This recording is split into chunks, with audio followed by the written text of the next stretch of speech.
Hello! Been a while since I've done this, hasn't it? Well, I'm back, and I'm a little bit out of practice, so if you'll forgive me, I'll be reading from a script pretty much this entire time. Won't even try to hide it. I'm just gonna read from it. You know? Old-fashioned. Like I'm on a podium, giving a speech. I'll be putting up visualizations for you, just here, in case you want something to look at that isn't just like this, you know? So, yeah, I'll just crack right on with it, shall I? The mighty Thor, god of thunder, the best and strongest Avenger, according to himself, my mum, and probably your mum as well. Over the course of the past decade, Thor has gone from a member of Marvel's B-list to a household name, thanks to Chris Hemsworth's portrayal of him in the MCU, a portrayal which looks set to continue for another few years at least. Introduced in the pages of Journey into Mystery, issue 83 in 1962, although technically he was introduced in 1950 in the pages of Venus, issue 11, a supernatural romance comic aimed primarily at young women. But history likes to forget those existed. Can't imagine why. Thor has pretty much been one of the core tentpoles of the Marvel Universe, with a whole host of Asgardian allies and adversaries fleshing out his astonishing tales. Over the years, there have been many characters to share the spotlight with the Odinson. In the same way that DC has the Bat family to write about, Marvel have attempted to introduce a gang of godly groupies for Thor to bump hammers with.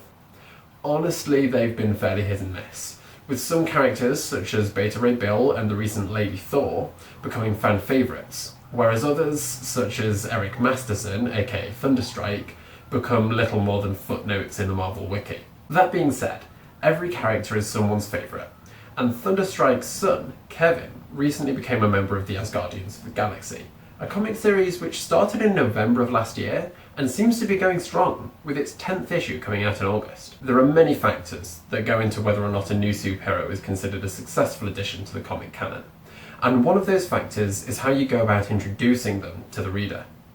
You can make a statement, give them a big entrance with a lot of fanfare. That certainly worked out for Kamala Khan, easily Marvel's most popular new character in God knows how many years. Alternatively, you can put a new character into a story that's midway through being told, slipping them right under your readers' noses and establishing them as their new favourite cinnamon roll too good for this world, too pure, before they even know what's happening. That's what Jason Aaron and Esad Ribic did with the Goddesses of Thunder. I'm going to explore who these characters are, how they were introduced, and most crucially, why you should care. Put simply, and taken directly from the Marvel wiki, the Goddesses of Thunder are Thor's granddaughters from the future. They helped him defeat the God Butcher, and, later, a future version of Galactus. Consisting of Frigg, Elysia, and Atle, Woden-daughter, these warrior women were first seen in the pages of Thor, God of Thunder, issue 8, published in 2013. As the name implies, they're the daughters of Woden. Now, we don't actually know that much about Woden. However, in 1993, there was an issue of Guardians of the Galaxy set in the 31st century where Thor and Lady Sif had a son named Woden. Due to the theory of diverging timelines and alternate realities, like we see in Avengers Endgame, we can't be sure if this is the same Woden, but at this point it's pretty safe to assume that this is what the family tree looks like. The three sisters come from a far, far future where Asgard lays in ruin, and they, alongside their aged grandfathers, Thor and Loki, appear to be the only Asgardians left alive. I'm not sure if grandfathers is... it would be grandfather and granduncle. Great-uncle? Let's just pretend they're grandfathers. Let's just play into that shipping pair. Why not? Loki is gender fluid. She could have been the mother. That's the end of that rabbit hole. I'm not going any further. Frigg, as the eldest, serves as leader of the three and carries with her the Stormbreaker hammer. No, not that one, though technically it kind of is based on that one. It doesn't matter. Doesn't matter. The point is she's got a hammer and she's awesome. Elisiv, the middle child, is the fun, flirty one who told a young, time-travelling Thor that she'd like to have sex with him. She didn't know who he was at the time, to be fair. She carries Hridgrander, the mace once owned by Hogan the Grim. You know, the Asian guy in the movies who had maybe like 2 lines and did nothing of value. Yeah. He's pretty cool in the comics. Lastly, there's Atli, youngest of the goddesses. She's aggressive, and her tongue is almost as sharp as her axe, Jarnbjorn, which has been enchanted with Thor's own blood to be able to cut through even a Celestial's armour. Conceptually, these characters are pretty darn cool. They're distinct enough that you aren't going to get them confused, yet not so distinct that you forget they're sisters. They're also instantly compelling. You have all you need to know from the get-go, and even though they are technically supporting characters in a Thor book, they have enough independence and purpose that they could easily lead their own book, given the chance. That's often the thing about introducing new characters as offshoots of previous ones. They can be perfectly wonderful characters with plenty of interesting things about them, but it can be hard to imagine them existing outside of the context of the main character. Not so with these ladies. I want a long-running comic book series and a trilogy of movie adaptations all about them, like right now. Why hasn't this already happened, you may be asking?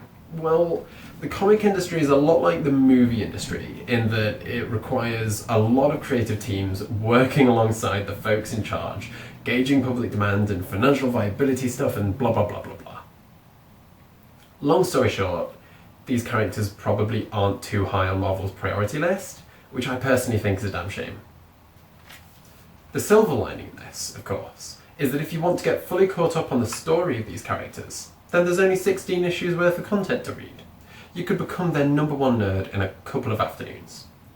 As for the future, Jason Aaron and Esad Ribic are teaming up again to bring us a 4-issue story called King Thor, which is being published this September. Beyond that, it really does depend on whether or not another creative team thinks that these characters are worth telling more stories about. I certainly look forward to the day their ongoing comic series is announced. But what's the point of all this, really? Why should anybody care about a few minor characters who aren't even that unique in the first place?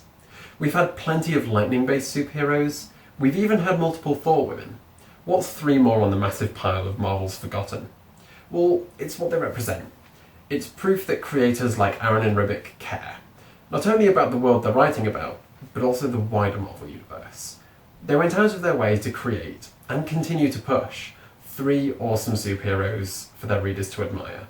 These characters are examples of how diversifying the ranks of Marvel's heroes comes from real effort in crafting characters and stories that readers can care about. It's one thing to tell more and more stories about decades-old characters who can't really exist outside of their status quo. It's quite another to make a lasting impact on the cultural property you're contributing to, and give a modern readership something fresh and exciting, and more in line with the pop culture landscape a new generation wants to see. The Goddesses of Thunder are, in my opinion, an excellent example of the potential for storytelling that superhero comics have. And I hope we see stories about them and characters just like them being told for decades to come. She just fell over. Great, well. That's that. That's why you should care about the Goddesses of Thunder. Tell me what you thought. Tell me if you think I should just memorise my damn script and tell it to you face to face.